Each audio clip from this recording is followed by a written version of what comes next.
Dan lagi sabda Rasulullah sallallahu alaihi wasallam, man qara'a qul huwallahu ahad wal mu'awwidhatain thalatha marrat idza akhadha madja'ah fa idza qubida syahida wa in 'asha maghfuran lahu. Barang siapa yang membaca qul huwallahu ahad, qul a'udzu birabbil falaq, dan qul a'udzu birabbin nas ketika dia hendak tidur, artinya hendak guring, baik siang baik malam, hendak guring, bacaan dulunya 3 surah ini. Fa'idha kubida syahida, andai kata di dalam tidurnya itu dia wafat atau mati, maka dia mati syahid.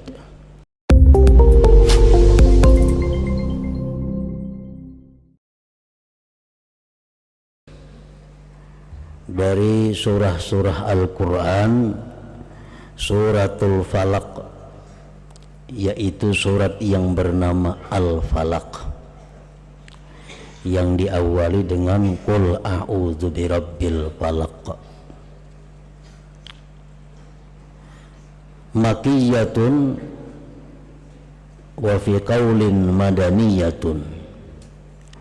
Surat Al-Falaq ini atau qul a'udzu birabbil falaq ini diturunkan di Mekah sebelum Rasulullah hijrah ke Madinah, dan menurut satu kaul yang lain, dan ini yang mu'tamad, bahwa ini surah turunnya di Madinah sesudah beliau hijrah.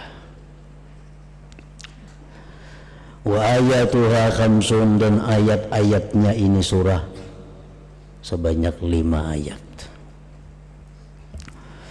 Para muhibbin rahimakumullah, ada beberapa sabda Rasulullah sallallahu alaihi wasallam yang berkaitan dengan surat Al-Falaq ini.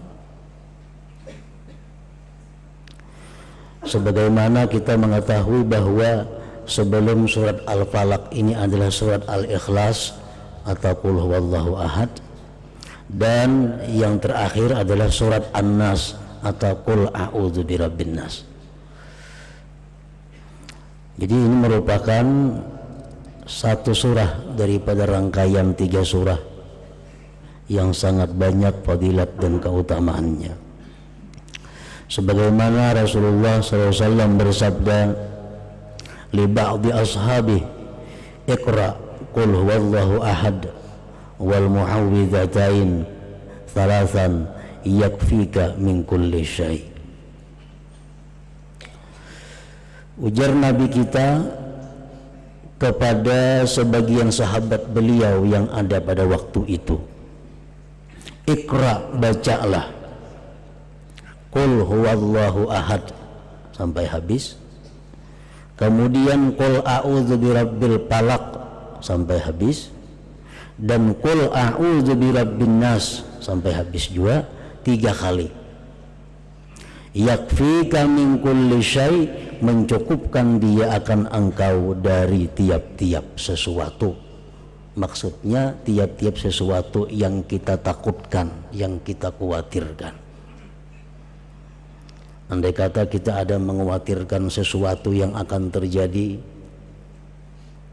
nah hendaklah kita bersedia dengan membaca surat qul huwallahu ahad, qul a'udzu birabbil falaq, dan qul a'udzu birabbin nas 3 kali. Itu merupakan perlindungan dari segala macam yang tidak diinginkan. Dan lagi sabda Rasulullah sallallahu alaihi wasallam, man qara'a qul huwallahu ahad wal mu'awwidhatain thalatha marrat idza akhadha madja'ah fa idza qubida syahida wa in 'asha maghfuran lahu. Barang siapa yang membaca qul huwallahu ahad, qul a'udzu birabbil falaq, dan qul a'udzu birabbin nas ketika dia hendak tidur, artinya hendak guring, baik siang baik malam, hendak guring bacaan dulunya 3 surah ini. Fa'idha kubida syahida, andai kata di dalam tidurnya itu dia wafat atau mati, maka dia mati syahid. Wa in asa maghfuran lahu, dan jika dia hidup, artinya kada mati, asa maghfuran lahu, hiduplah dia mendapat ampunan dari Allah Subhanahu wa ta'ala. Nah, jadi hendak guring tadi membaca 3 surah ini, amunnya mati untung syahid, amunnya kada mati untung juga dosa-dosa diampuni oleh Allah Subhanahu wa ta'ala berkat 3 surah nang dibaca sebelum guring. Masih banyak lagi sabda Rasulullah sallallahu alaihi wasallam yang berkaitan dengan surat Al-Falaq ini. Nah, para muhibbin rahimakumullah, ada beberapa pendapat ahli tafsir tentang sebab turun ini surah. Salah satunya, ruwiya anna Jibril alaihi salam atahu wa qala inna ifritan minal jinni yakidu faqala idza awaita ila firashik qul a'udzu birabbi as-suratain. Bahwa Jibril datang kepada Rasulullah sallallahu alaihi wasallam, dan Jibril itu mengabarkan kepada Rasulullah bahwa jin ifrit akan memperdaya engkau wahai Muhammad. Maka apabila engkau hendak tidur, maka bacalah 2 surah, Qul a'udzu birabbil falaq dan Qul a'udzu birabbin nas. Itu perlindungan daripada kemasukan jin, perlindungan daripada kanapulasit, perlindungan daripada kasurupan dan macam-macam yang bersangkut paut dengan jin ini. Hendak guring, Qul a'udzu birabbil falaq, Qul a'udzu birabbin nas. Ada berbuat Qul huwallahu ahad. Nah, ditambahi bagus lagi. Hendak guring ditambahi pulang Qul huwallahu ahadnya, double perlindungan daripada segala macam, ditambah tadi diampuni dosanya. Nah, ada pun lagi di antara ahli tafsir yang mengatakan bahwa surat Al-Falaq dan An-Nas ini diturunkan adalah sewaktu Rasulullah sallallahu alaihi wasallam disihir oleh orang Yahudi. Nabi kita disihir oleh seorang Yahudi yang bernama Labid bin A'sam. Ini ahli sihir orang Yahudi. Dan Rasulullah sebagai manusia bisa kena sihir, sebagaimana beliau waktu peperangan terluka, dipatahkan orang kafir gigi beliau. Sebagai manusia beliau bisa terjadi yang demikian. Tetapi bagaimanapun hebatnya seorang penyihir, tidak akan bisa mematikan Rasulullah, tidak akan bisa mengganggu akal dan ibadah Rasulullah. Cuma yang kena cuma jasmani beliau. Orang menyihir padahal supaya mati, tapi itu kada bisa, karena Allah sudah memelihara beliau. Orang Quraisy pernah menyihir supaya Nabi Muhammad itu gila, kada mampan, karena gila berkaitan dengan akal. Nah, yang beliau itu kena sihir adalah jasmaninya, lalu beliau sakit jasmani. Bermacam-macam pendapat yang menyatakan berapa lama sakitnya beliau terkena sihir itu. Nah, beliau sakit, disebutkan di dalam beberapa tafsir, washtadda alaihi dzalik thalathu layal, washtadda alaihi dzalik thalathu layalin panazalatil muawwidatani lidzalik. Bersangatan sakitnya Rasulullah itu 3 hari 3 malam, maka turunlah surah Qul a'udzu birabbil falaq dan Qul a'udzu birabbin nas ini. Jibril di sini mengatakan bahwa engkau wahai Muhammad disihir oleh seorang laki-laki Yahudi yang bernama Labid bin A'sam. Wa akhbarahu Jibril bimaudi'is sihir. Di mana letaknya orang menyihir itu? Ujar Jibril, andaknya di anu. Dan silahkan cari. Nabi kita mengutus Sayyidina Ali, mengutus Talha dan kawan-kawan untuk mencari tempat yang dikatakan oleh Jibril tadi. Nah, begitu sampai ke tempat itu, ternyata di situ ada sebuah sumur. Ditajuni sumurnya, ditimba sumurnya, sehingga ada di dalam sumur itu semacam boneka manusia, diikat dengan 11 ikatan dan ditusuk dengan beberapa jarum. Nah, disampaikan barang tadi kepada Rasulullah Sallallahu Alaihi Wasallam. Inilah bentuk sihir yang dilakukan oleh Labid bin A'sam tadi, dan sihir itu akhirnya hilang. Nabi kita diperintahkan membaca Qul a'udzu birabbil falaq dan Qul a'udzu birabbin nas tadi. Nah, itu antara lain sebab turunnya ini surah kepada Rasulullah Sallallahu Alaihi Wasallam. Bismillahirrahmanirrahim. Qul a'udzu birabbil falaq. Katakan wahai Rasul, aku berlindung dengan Tuhan yang menciptakan subuh. Qul, katakan hai Rasul, a'udzu birabbil falaq, aku berlindung dengan Tuhan yang menciptakan subuh. Nah, kenapa subuh itu dibuat di sini? Kadang menciptakan langit, kadang menciptakan bumi, tapi menciptakan subuh. Nah, ini mengisyaratkan bahwa subuh itu kan awal siang, sebelumnya nih gelap gulita, sebelumnya malam, datang subuh. Nah, ini awal siang, terang benderang. Nah, hubungannya apa? Orang yang berada dalam ketakutan, baik ketakutan disihir, baik ketakutan bencana alam, baik ketakutan apa, itu sama dengan malam gelap gulita. Begitu dia mengamalkan dua surah ini, maka dia akan aman, dia akan selamat, sebagaimana terang benderangnya subuh itu menghilangkan malam tadi. Nah, itu hubungannya. Qul a'udzu birabbil falaq, katakan wahai Rasul, aku berlindung dengan Tuhan yang menciptakan subuh. Orang tuh ketakutanan, sudah siang, ampi ketakutan laluan. Nah, sama halnya orang takutan begitu membaca Qul a'udzu birabbil falaq, Qul a'udzu birabbin nas, maka akan terlindungi daripada yang ditakutkan itu. Min syarri ma khalaq, dari kejahatan makhluknya.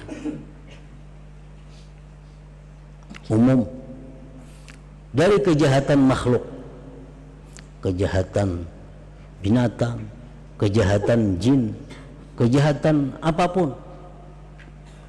Aku berlindung dengan Tuhan yang menciptakan subuh dari kejahatan makhluknya. Jadi itu umum mengaran makhluk. Nah, ayat yang ketiga, wa min syarri ghasiqin idza waqab, dan dari kejahatan malam apabila sudah mulai gelap gulita. Nah, malam ini seringkali timbul hal-hal yang ditakutkan. Orang bisa melapas sihir waktu malam, jin-jin keluaran waktu malam, segala macam yang dikhawatirkan timbul waktu malam. Nah, makanya Allah menyebut wa min syarri ghasiqin idza waqab, berlindung dari kejahatan malam apabila dia sudah mulai gelap gulita. Nah, para muhibbin rahimakumullah, salah seorang sahabat Rasulullah yang bernama Uqbah bin Amir, beliau berjalan bersama Rasulullah sallallahu alaihi wasallam di suatu tempat di antara Juhfah dan Abwa. Uqbah menceritakan idza ghasyiyana rihun muzlimatun syadidah. Tiba-tiba sewaktu kami berjalan bersama Rasulullah, tiba-tiba meliputi akan kami angin kencang yang gelap gulita. Angin ribut, kedap.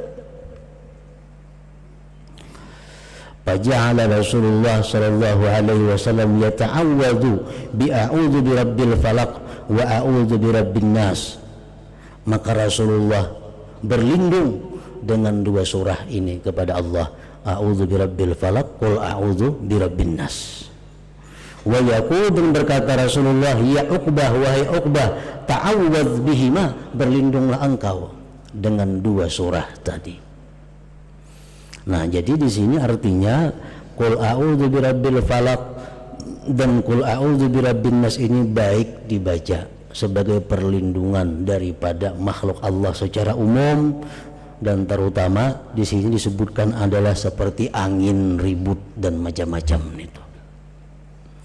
Kita misarahatan bakapal laut, nah gelombang mulai gana, kita timbul rasa khawatir, baca qul a'udzu birabbil falaq sampai habis, qul a'udzu birabbin nas sampai habis.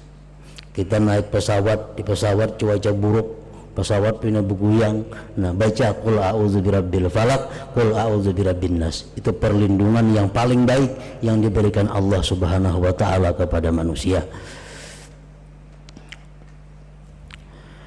Wa min syarrin naffasati fil 'uqad, dan dari kejahatan penyihir-penyihir pada yang meniup pada buhul-buhul ikatan.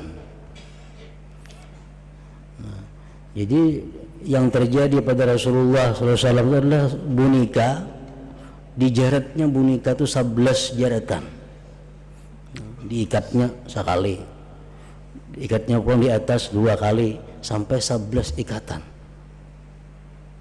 Nah, imba diikat kan dibacakan mantra-mantra oleh tukang sihir nih, lalu ditiup, ditiup. Nah, makanya nafasatil uqad, nafasati fil uqad. Wa min syarrin nafasati fil uqad, dan dari kejahatan penyihir-penyihir yang meniup pada buhul-buhul ikatan itu. Jadi surah ini bagus dibaca untuk secara umum kejahatan makhluk, tapi wabil khusus untuk kejahatan malam yang sudah gelap gulita. Yang kedua untuk kejahatan penyihir-penyihir itu. Dan mazhab ahlu sunnah menyatakan bahwa sihir itu ada. Sihir itu ada. Apa guna sihir? Orang sihat bisa jadi sakit. Orang yang asalnya sayang bersayangan jadi bermusuhan. Orang asalnya berdagang payu jadi kada payu. Orang asalnya katuju jadi benci. Nah, di sihir itu ada. Dan Allah pun menyatakan itu ada, dan Allah memberikan cara berlindung supaya jangan kena sihir tadi. Yang terakhir, wa min syarri hasidin idza hasad, dan dari kejahatan orang yang dengki bila mana dia dengki. Nah, jadi qul a'udzu birabbil falaq dan sambungannya qul a'udzu birabbin nas ini perlindungan untuk segala macam kejahatan makhluk, terutama kejahatan di malam hari. Yang kedua, kejahatan penyihir. Yang ketiga, kejahatan dari orang-orang yang iri dengki. Nah, orang iri dengki ini bisa menyihirnya karena kahirian, kedengkian diupahakannya. Orang iri dengki bisa memukul, orang iri dengki bisa memfitnah, menggibah, orang iri bahkan bisa membunuh. Makanya Allah menyuruh kita berlindung kepada Allah dari kejahatan orang-orang yang dengki. Nah, kalau kita berdagang misal payu, khawatir disihir orang jadi kada payu lagi, baca qul a'udzu birabbil falaq, qul a'udzu birabbin nas di dagangan itu tiap hari baca. akan terhindar daripada sihiran-sihiran yang jahat itu. Wa min syarri hasidin idza hasad, dan dari kejahatan orang yang dengki bila mana dengki. Dan dengki ini adalah awwalu maksiatin bis sama wa awwalu maksiatin bil ard. Dengki itu awal maksiat nang ada di langit, awal maksiat nang ada di bumi. Di langit siapa? Iblis. Iblis ini merasa dirinya baik, merasa dirinya Tuhan, merasa dirinya ahli ibadat. Ternyata Allah menyuruh malaikat sujud kepada orang hanyar Nabi Adam. Iblis dengki. Nah, itu awal maksiat yang ada di langit. Sedangkan di bumi hiri dengkinya Qabil kepada Habil.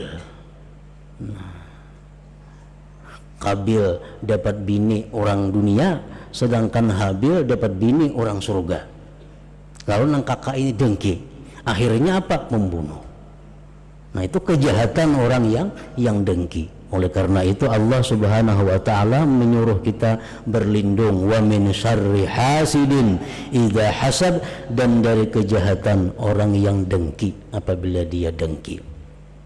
Nah, para muhibbin rahimakumullah, sebagian hukama berkata, barazal hasid rabbahu min khamsati awjuh. Orang yang dengki itu menentang Tuhan dari 5 sisi. Yang pertama, awwaluha annahu abghadha kulla ni'matin zaharat ala ghairihi.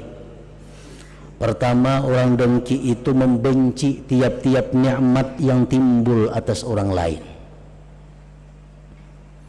Bila orang itu dapat nikmat, inya kada ketuju. Nah, yang kedua, annahu sakhitun li kismati rabbih, bahwa dia itu keberatan, kada senang pembagian Tuhan. Kan Tuhan sudah membagi, ini dapat sekian, ini dapat sekian, ini kada senang pembagian Tuhan itu. Sakhitun li kismati rabbih. Yang ketiga, annahu yu'anidu fi'alallah, bahwa dia itu menentang perbuatan Allah. Ini jadi sugih, Allah namanya nyugihakan. Ini jadi alim, Allah nama alimakan. Kenapa maka kada ketuju? Kenapa maka keberatan? Kenapa? Maka itu perbuatan Allah. Jadi menentang. Rabi'uha, yang keempat, annahu yuridu khidlana man ikhtarallah, dia menghendaki kehinaan orang yang dipilih Allah. Allah memilih ini dapat rezeki, ini yang dapat ini, itu pilihan Allah. Inya hendak menghinakan orang yang dipilih Allah itu. Yang kelima, annahu a'ana aduwallah iblis, bahwa dia itu adalah menolong hamba Allah iblis. Dengan adanya inya dengki kepada orang, iblis suka. Mbak, aku bertambah kawan je iblis ada. Jadi kejahatan dari orang yang dengki itu sangat membahayakan. Kita disuruh berlindung dengan membaca surah ini. Nah, kemudian selanjutnya surah yang terakhir dari Al-Quran, penamatan artinya surat An-Nas atau Qul a'udzu birabbin nas.